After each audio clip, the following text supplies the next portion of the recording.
नमस्कार. आपण बघणार आहोत इयत्ता 4थी मधील परिसर अभ्यास भाग 2 संतांची कामगिरी.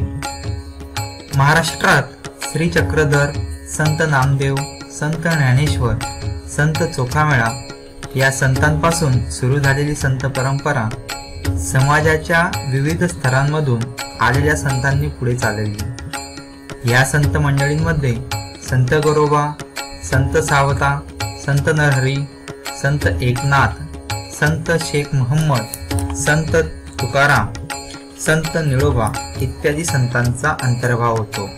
त्याचप्रमाणे संत जनाबाई, संत सोयराबाई, संत निर्मळाबाई, संत मुक्ताबाई, संत कान्होपात्रा आणि संत बहिणाबाई शिवूरकर यांचाही अंतर्भाव होतो.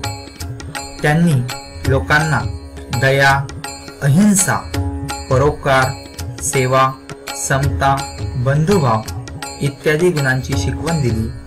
कोणी लहान नाही, कोणी मोठा नाही, सगळे सारखे अशी समतेची भावना संतांनी लोकांच्या मनात निर्माण केली. तसेच महाराष्ट्रात समर्थ रामदासांनी आपले कार्य केले. तर आपण सर्वात अगोदर बघणार आहोत श्री चक्रधर स्वामी. श्री चक्रधर स्वामी मूळ गुजरातमधील एक राजपुत्र. वैराग्य वृत्ती धारण करून ते महाराष्ट्रात आले. येथे भ्रमण करत असता त्यांनी समतेचा उपदेश केला. त्यांना स्त्री पुरुष जातीपाती हे भेदभाव मान्य नव्हते. त्यामुळे त्यांना अनेक स्त्री पुरुष अनुयायी मिळाले. त्यांनी स्थापन केलेल्या पंथास महानुभाव पंथ असे म्हणतात.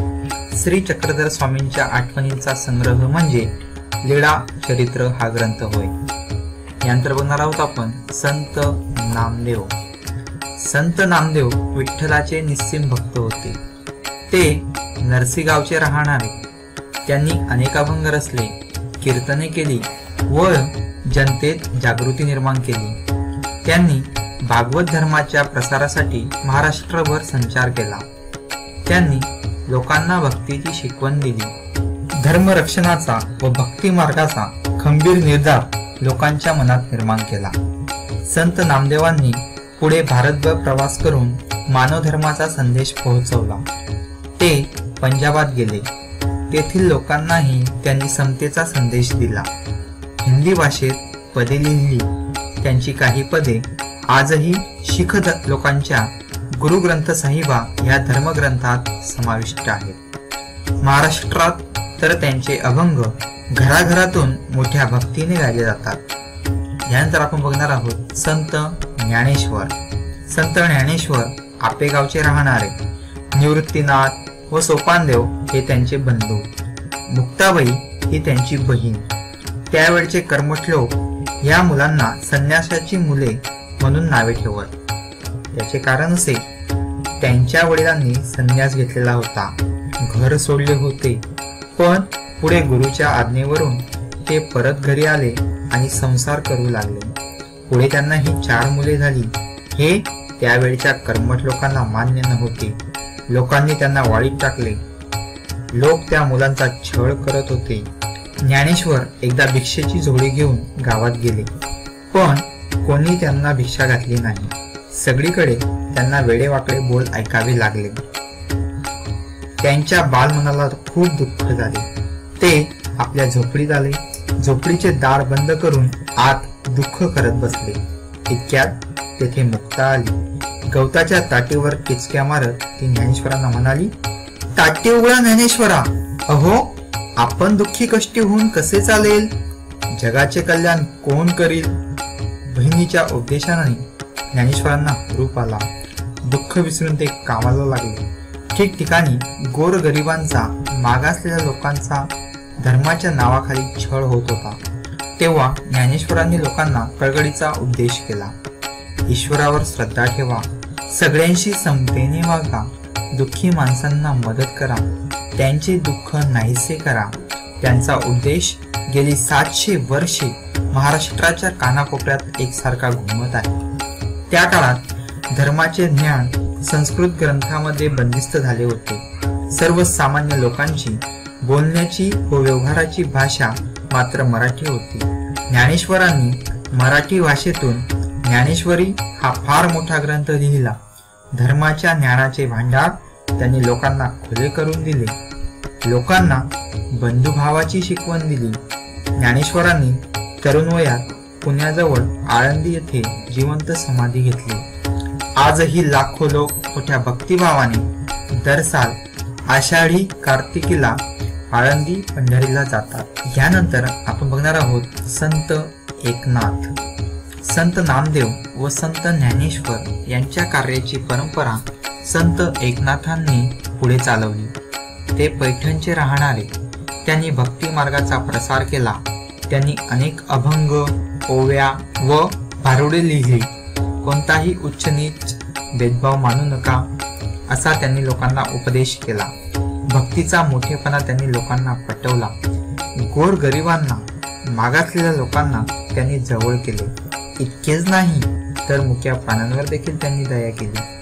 प्राणी मात्रांवर दया करा असा लोकांनाही उपदेश केला. संत एकनाथ जसे बोलत तसे वागत. एके दिवशी ते गोदावरी नदीवर स्नानाला निघाले होते.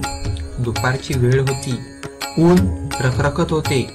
वाळवंट तापले होते. त्या तापलेल्या वाळवंटावर एक पोरके पोर रडत बसले होते. त्याच्या रडण्याचा आवाज नाथांच्या कानी आला. त्यांनी त्याचे आईबाप जवळ आहेत का यासाठी इकडे तिकडे पाहिले. धावत त्या मुलाजवळ गेले. त्यांनी ते पोर उचलून कडेवर घेतले. त्याचे डोळे पुसले. त्याला त्याच्या घरी पोहोचते केले. अशा रीतीने स्वतःच्या आचरणातून एकनाथांनी समतेची व ममतेची भावना लोकांच्या मनावर बिंबवली. यानंतर बघणार आहोत आपण संत तुकाराम. शिवाजी महाराजांच्या काळात तुकाराम व रामदास हे संत होऊन गेले. संत तुकाराम हे पुण्याजवळील देहू गावचे राहणारे. त्यांच्या घरी शेतीभाती होती. त्यांचे किराणा मालाचे दुकानही होते. त्यांचे वाडवडील अडल्या नडल्यांना कर्ज देत. पण तुकाराम महाराजांनी आपल्या वाटणीची कर्जखते इंद्रायणी नदीमध्ये बुडवली आणि अनेकांना कर्जमुक्त केले. जवळच्या डोंगरावर जाऊन ते विठ्ठलाचे भजन करत, आषाढी कार्तिकीला पंढरीला जात, कीर्तन करत, अभंग रचत आणि ते अभंग लोकांना म्हणून दाखवत. हजारो लोक त्यांच्या कीर्तनाला येत.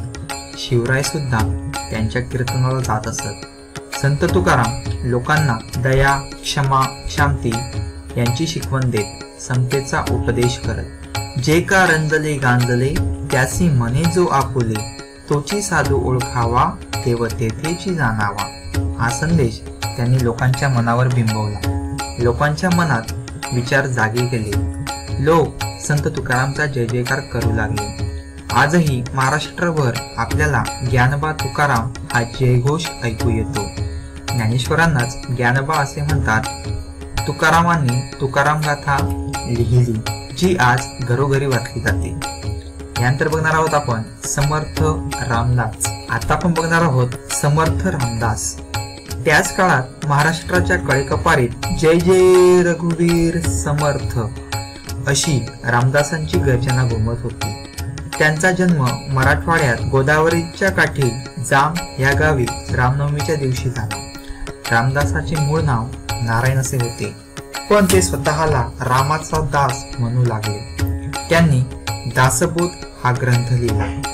या ग्रंथातून त्यांनी लोकांना मोलाचा उपदेश केला. तसेच त्यांच्या मनाच्या श्लोकामधून त्यांनी लोकांना सद्विचार, सद्वर्तन यांची शिकवण दिली. बलोपासनेसाठी त्यांनी ठिकठिकाणी हनुमानाची मंदिरे उभारली.